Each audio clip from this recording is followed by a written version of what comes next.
Hello दोस्तों। मेरे YouTube channel के आज के कार्यक्रम में आपका बहुत बहुत स्वागत है और मैं हूं आपके साथ रति अग्निहोत्री। आज के वीडियो में हम इस विषय पर बात करेंगे कि अच्छी राइटिंग स्किल्स होना सबके लिए क्यों इतना ज़रूरी है। यानी सिर्फ जो कि कोई प्रोफेशनल राइटर बनना चाहता है सिर्फ तभी ये ज़रूरी नहीं है कि आपकी राइटिंग स्किल्स यानी आपके लेखन का हुनर अच्छा हो, बल्कि हर किसी के लिए ज़रूरी है कि उनकी राइटिंग स्किल्स अच्छी हों। तो इस विषय पर बात करेंगे और 5 पॉइंट्स है मेरे पास कि क्यों आपकी राइटिंग स्किल्स अच्छी होनी चाहिए, भले ही आपका कोई भी प्रोफेशन हो, आप किसी भी फील्ड से ताल्लुक क्यों ना रखते हो। और पॉइंट बाय पॉइंट मैं आपको समझाने की कोशिश करूंगी। तो दोस्तों, बिना देरी के वीडियो की शुरुआत करते हैं। पहला पॉइंट है प्रोफेशनल कम्युनिकेशन। यानी आपकी राइटिंग स्किल्स अच्छी होना, बेहतरीन होना इसलिए ज़रूरी है क्योंकि प्रोफेशनल कम्युनिकेशन में आजकल के समय में ये बहुत ही ज़्यादा आवश्यक बन गया है।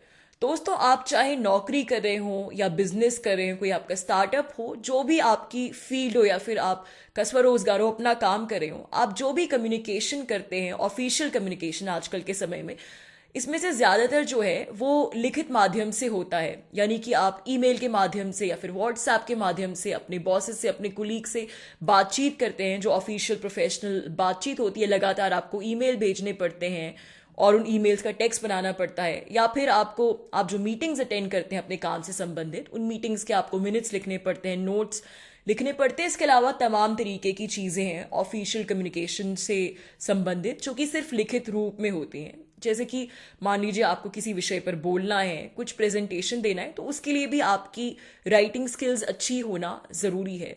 तो दोस्तों, आजकल के समय में प्रोफेशनल कम्युनिकेशन में, जैसा कि मैंने कहा, राइटिंग की इतनी ज़्यादा अहमियत है कि किसी भी प्रोफेशन में तरक्की करने के लिए आपको अपनी राइटिंग स्किल्स पे काम करना ही पड़ेगा। यानी कि आप में कम से कम इतनी क्षमता होनी चाहिए कि आप जो भी बात कह रहे हैं प्रोफेशनली, आप जो भी मैसेज दे रहे हैं, आप सीधे साधे शब्दों में और आसान भाषा में, आसान लैंग्वेज में, बिना कोई स्पेलिंग मिस्टेक किए, बिना कोई व्याकरण की त्रुटि किए, ग्रामेटिकल मिस्टेक किए अपनी बात जो है वो पहुंचाए। क्योंकि यहाँ सवाल आपके करियर का है। अपने दोस्तों से बातचीत में आप लिखने में कुछ गलती भी कर दे तो चलेगा, लेकिन जब अपने बॉसेस के साथ बात कर रहे होते हैं, जब सवाल आपके करियर डेवलपमेंट का है, तो उसमें आप कोई भी चांस नहीं ले सकते।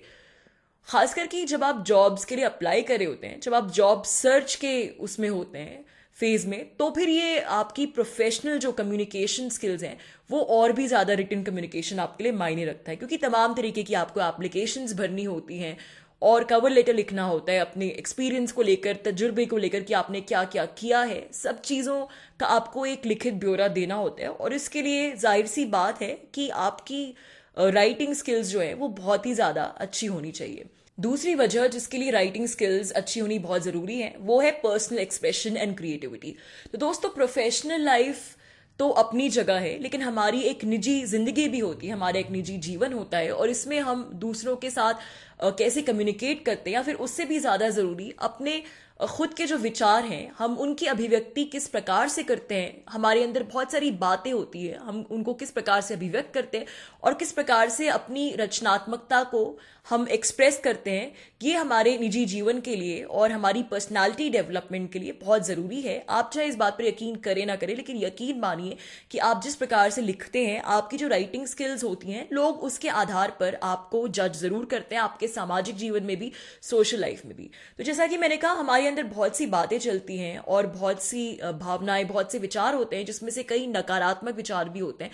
तो अगर आप इनको अपने मन में कई मर्तबा काफ़ी देर तक रखे रहें, इनको कोई आउटलेट ना मिले, तो फिर एक तनावग्रस्त सा माहौल हो जाता है और ये डर रहता है कि आप जो है वो डिप्रेस हो जाएंगे या फिर तनाव में चले जाएंगे। तो इस बात से बचने के लिए ये ज़रूरी है कि हमारे अंदर की जो खास कर की जो भी हमारे मन में द्वंद चल रहे हैं, विचार चल रहे हैं, उनको कोई ना कोई बाहर निकलने का जरिया मिले। तो इसका एक तरीका तो यही है कि आप अपने दोस्तों से बातचीत करें और अपने दिल का सारा गुबार निकाल दें, जो भी आपके दिल में है आप उनके सामने एक्सप्रेस कर दें। लेकिन जो वर्बल बातचीत होती है उसमें कई बार ऐसी बातें होती हैं, कई मर्तबा, जो कि आप अपने दोस्तों के साथ शेयर करते हुए भी सहज महसूस नहीं करते। बहुत सी ऐसी बातें होती हैं हमारे जहन में, और खास करके जो लोग अंतर्मुखी होते हैं, यानी इंट्रोवर्टेड होते हैं, उनके लिए तो अपनी बातें शेयर करना दूसरों के साथ पर्सनल बातें और भी ज़्यादा मुश्किल होता है। तो ऐसे में जो लिखित माध्यम है, जो लेखन का माध्यम है, वो एक सशक्त जरिया है आपको अपने आप को एक्सप्रेस करने का, और जो आपके अंदर जो भी आपकी फीलिंग्स है, सकारात्मक नकारात्मक, उन सबको एक जिसे कहते हैं कि एक क्रिएटिव पॉजिटिव आउटलेट देने का। कई लोगों की आदत होती है डायरी लिखने की, यानी रात को सोते समय जो कुछ भी दिन में घटित हुआ, अच्छी चीज़ें बुरी चीज़ें, जो कुछ भी घटनाएं हुई या जो भी उनके विचार है, सबको डायरी में लिखते हैं। और ये एक प्रकार की राइटिंग थेरेपी की तरह काम करता है, ताकि अगले दिन आप एक खाली स्लेट पर एक नई शुरुआत कर सके। तो ये ज़रूरी नहीं है कि सभी को डायरी लिखनी चाहिए, लेकिन कम से कम आप लिखने की ऐसी आदत तो डाल ही सकते हैं कि आपके जहन में अगर कोई भी बात आपको बहुत ज़्यादा परेशान कर रही हो, तो आप लिख कर उस बात को अपने दिमाग से निकाल दीजिए, ताकि आपका दिमाग जो है वो थोड़ा सा शांत हो जाए, पीसफुल हो जाए। और दूसरी चीज़, जैसे कि मैंने क्रिएटिविटी का एस्पेक्ट कहा, तो रचनात्मकता के लिए बहुत ज़रूरी है कि आपके जो भी दिमाग में, तमाम तरीके के हमारे दिमाग में आइडियाज़ आते जाते रहते हैं पूरे दिन में, चाहे वो आपके प्रोफेशन से रिलेटेड हों या किसी हॉबी से संबंधित हों, लेकिन वो आइडियाज़ जो है वो, जैसा कि मैंने कहा, आते जाते रहते। तो अगर आप उनको नोट नहीं करेंगे, उनके बारे में लिखने की आदत नहीं डालेंगे, तो आप उनको, जिसको कहते हैं कि अपनी प्रोडक्टिविटी से, अपनी कार्य क्षमता बढ़ाने के लिए आप उनको उससे जोड़ नहीं पाएंगे। तो इसके लिए भी राइटिंग स्किल्स इंप्रूव करनी बहुत जरूरी है। तीसरा पॉइंट है दोस्तों, मार्केटिंग एंड ब्रांड बिल्डिंग। अब आप कहेंगे कि हर कोई तो मार्केटिंग के प्रोफेशन से ताल्लुक नहीं रखता, और नहीं हर किसी का कोई बिजनेस होता है, तो भला हमें मार्केटिंग की और ब्रांड बिल्डिंग की क्यों जरूरत है?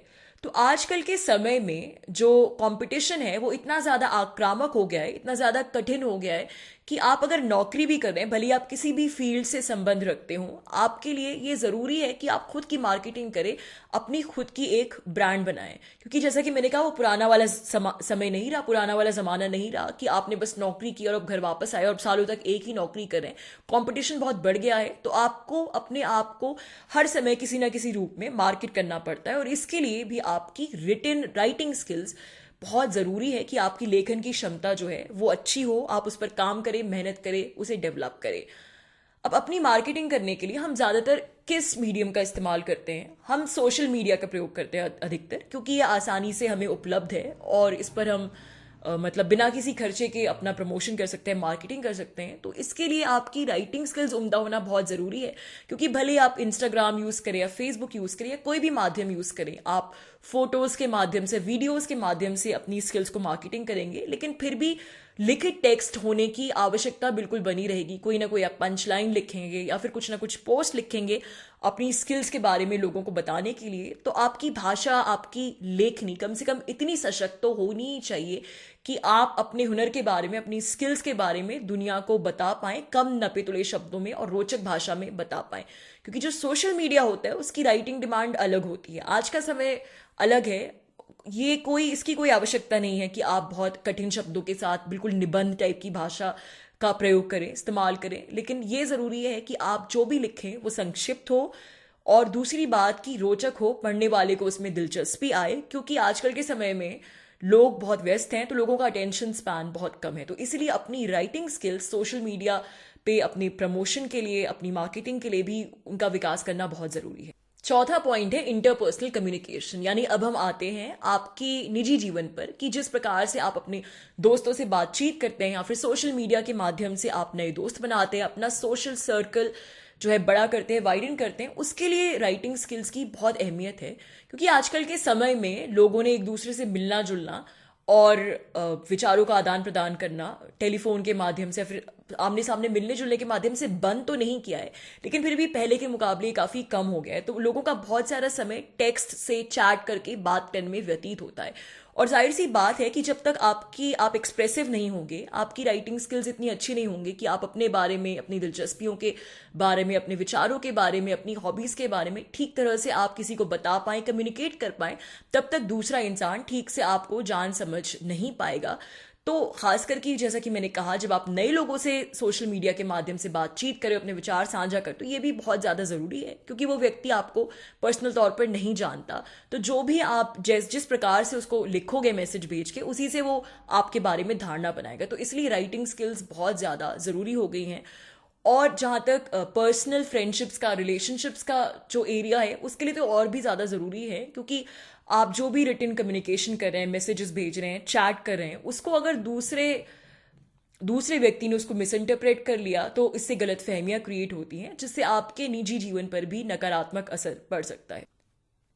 पांचवा और आखिरी पॉइंट है आइडिएशन एंड कंसेप्चुअलाइजेशन। अब ये थोड़ा कठिन है, इसको हमें थोड़ा समझना पड़ेगा। इसको आसानी से मैं समझाने की कोशिश करती हूँ।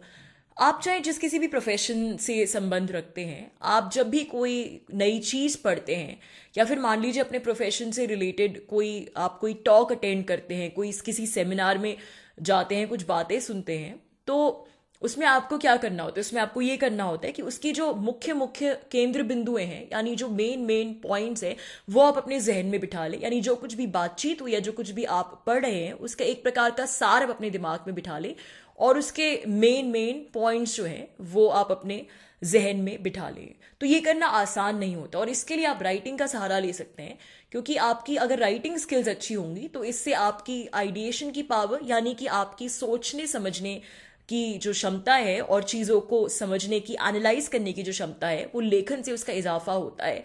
फर्ज कीजिए आप एक बहुत ही सीधा साधा सा भी अगर आर्टिकल लिख रहे हैं किसी भी टॉपिक पर, किसी भी समसामयिक विषय पर, तो उसमें भी आपको इतना दिमाग तो लगाना ही पड़ेगा कि आपका विषय क्या है, क्या क्या मुख्य मुद्दे हैं, क्या क्या केंद्र बिंदु है, शायद आप पॉइंट्स लेके लिखेंगे। तो राइटिंग एक बहुत अच्छा मीडियम है। अगर आपको राइटर नहीं भी बनना प्रोफेशनली, तो राइटिंग एक बहुत अच्छा मीडियम है अपनी सोचने समझने की क्षमता को बढ़ाने के लिए, शार्पन करने के लिए।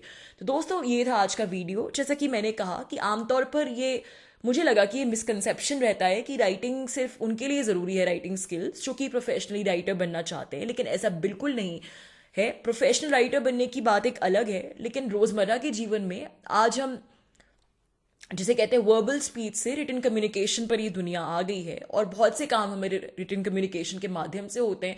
तो सभी के लिए आजकल रोजमर्रा के जीवन में अच्छी राइटिंग स्किल्स बहुत ज़रूरी है। तो दोस्तों, आज के लिए बस इतना ही। अगर आपको कंटेंट पसंद आए तो वीडियो लाइक ज़रूर करिए और चैनल को सब्सक्राइब भी करिए और कंटेंट शेयर करिए। Thank you so much for listening. Bye for now.